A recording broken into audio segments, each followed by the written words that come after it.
Alright, so we're going to show you how to introduce a new dog to a cat, because a lot of our adopters do have cats at home, and we unfortunately are not able to cat test it. Actually, most shelters can't cat test dogs. They just don't have the means to do that without putting either shelter cats in danger or in a lot of stress. So we recommend, if you've had a dog who's never met a cat before, actually putting the cat in a wire crate, so that way the dog can see the cat, but the cat is protected. So you can see that Mal here just doesn't really care. What you would be looking for at this stage is the dog really super focused, leaning forward. Is the dog trying to get through the crate at the cat? If it is, that's definitely a sign that the dog is not cat friendly, and you wouldn't want to let the cat out because the dog would most likely attempt to catch said cat. That might not end up being well. So if the dog's calm and relaxed like this, you can get them a little bit closer and kind of give them a chance to kind of see everything out. You can see Mal's not really interested. Belle's very angry at the world. He also knows Belle, so. Yeah. So you can see a little bit of a tail wag and whatnot. He's smelling. That's what we want. We want nice, soft body language. Good boy. If you continue with that for a couple minutes and everything seems good, or even if you have a dog who's just interested and they're like, oh, what's that? But they're not trying to bust through the crate, or they're not doing super hyper focus, not blinking, not breathing type things, then you can move to the next step and let the kitty cat out. Hi.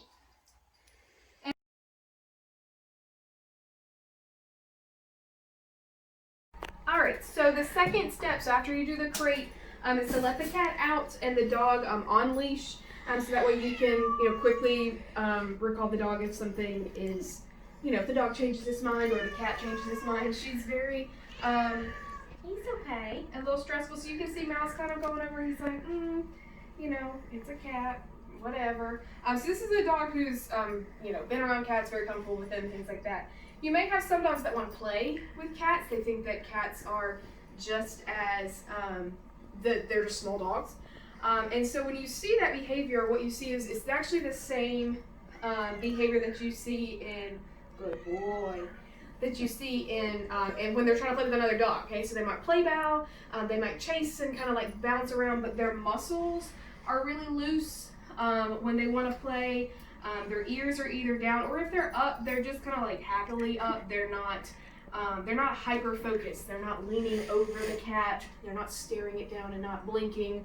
That really intense kind of idea with that. Hi, what's the matter? And Belle is getting rewarded for her participation, so nobody worry about that. I know. He's okay. And if the cat gets a little bit of an attitude like this, they're cats, let them get a little bit of an attitude. Good boy. So we just encourage them to kind of be around each other. She's free to move around the room as she wants. She chooses to be here because she wants to go out the door, but that's a cat for you. So what's an estimated time you think each step might take? So honestly, the first step in the crate is really fast. That's typically 2 to 5 minutes. Because if they're going to be truly cat aggressive, where they're going to hunt and attempt to go after the cat, they're going to show that typically real fast in here.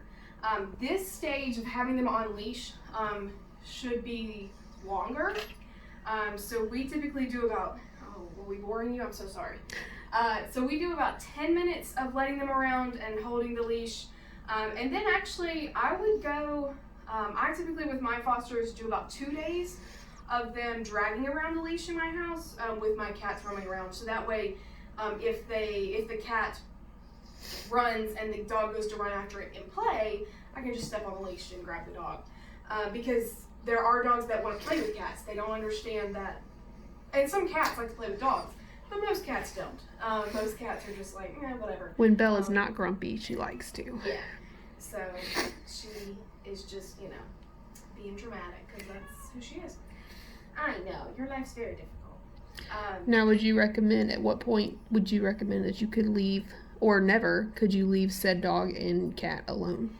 That would honestly depend on the dog and the interaction. So if you have a dog who's like him, who just ignores the cat, doesn't really do anything, that would be pretty quick. I still say wait at least a week before you leave them alone unsupervised, preferably 2 weeks because the dog needs a little bit more time to settle in. If you have a dog who is more, you know, trying to play with the cat or trying to interact or likes to chase the cat or whatever, but isn't trying to kill the cat, good boy. And so Belle's telling him, I kind of need you to back up a little bit. So Mal, here. Good. And he has a really good recall, which is why I put down the leash. And I cat tested him before this video, so we kind of know how he is. And we know how Belle is with dogs. Yeah. So I wouldn't do that on the first day with your first cat. But after 10 minutes, that's actually what I would do, is I would let the leash down and let them kind of mosey around and see each other. And that way, you know, like you saw him close and call him away when, you know, Belle told him a couple times to kind of back off. And dogs sometimes need help reading cats' body language. They don't always understand what they're saying because cat body language and dog body language are not the same. So they don't always understand each other. So sometimes the human has to step in and just go, okay, like, time to move. But yeah, and then if you have a dog, you know, a dog who's more playful with cats, it might take a little bit longer for them to learn. Sometimes it can take a couple months for them to learn, especially puppies, because they kind of go through stages where, like, sometimes they ignore the cat, and then other times they're like, oh my gosh, my best friend, and the cat's like, I hate you, please leave. And it also depends on your cat. If your cat likes to play with the dog, if you're, you know, if they're bouncing around and you're not having to correct them when they're together and such. I know, she won't play with you, I'm sorry. Here. Then, you know, it's time, you know, if you want to test it or whatnot. Now, if you have a dog who is, you know, not cat friendly or can't be trusted with cats because they either randomly, you know, or more randomly go after them or more consistently go after them, then those are animals that we actually recommend that they actually don't go to cat homes because it doesn't take much. Especially for big dogs, to be able to get to a cat. And we've had, you know, there are some dogs that's just the way they are. They don't, you know, they don't like cats or whatever, and we never want to put either animal in danger. You know, we don't want to put the cat in danger that it might get hurt being in a home with a dog who doesn't like it, and vice versa. So if you ever, you know, if you have those situations now, and if you do have a situation and you're really wanting to work on it, I would recommend getting a personal professional trainer because that's not something that you can really learn from a video, and it has to be more tailored to your dog. But just be aware that sometimes it doesn't work. There's some dogs that they just can't. They can't live with cats. There's some cats that can't live with dogs because it stresses them out, or they don't like it, or some cats are bullies and they walk up to dogs and just beat them up for no reason. You know, so it kind of goes both ways, but you want to make sure that that all the animals in your home are able to live in harmony and no one's getting super stressed, super upset. Yes, I know your life is very difficult as well. We're very, you know, talkative animals. And today. if you adopt a dog and he or she just does not get along with your resident cat, it doesn't mean you failed. It means, you know, a lot of times we don't know if they're cat friendly or not. Mm-hmm. And so you don't need to feel like you have to stick it out. And, you know, we give, you know, if you want to give it a little time and see if it works, great. But there's nothing that says you have to stick with it in danger to either of the animals. Exactly. You know, you can return it to whatever you got it from, or find a new home for it. That's another option too. You don't have to necessarily, you know, if you're like, oh, I just don't want to take it back to the shelter or, you know, a rescue or whatever, that's fine. But, you know, maybe find a different home for it. But just be super, super careful if you ever get a dog who doesn't like cats, who is, we don't like to say the aggressive word, but there are some that are cat aggressive, and we want to make sure that no animal gets hurt in those situations. So this is just a quick little thing. Belle's chilling in the side now. Mal's just sitting to herself. So you can kind of see they're just hanging out. Nothing wild.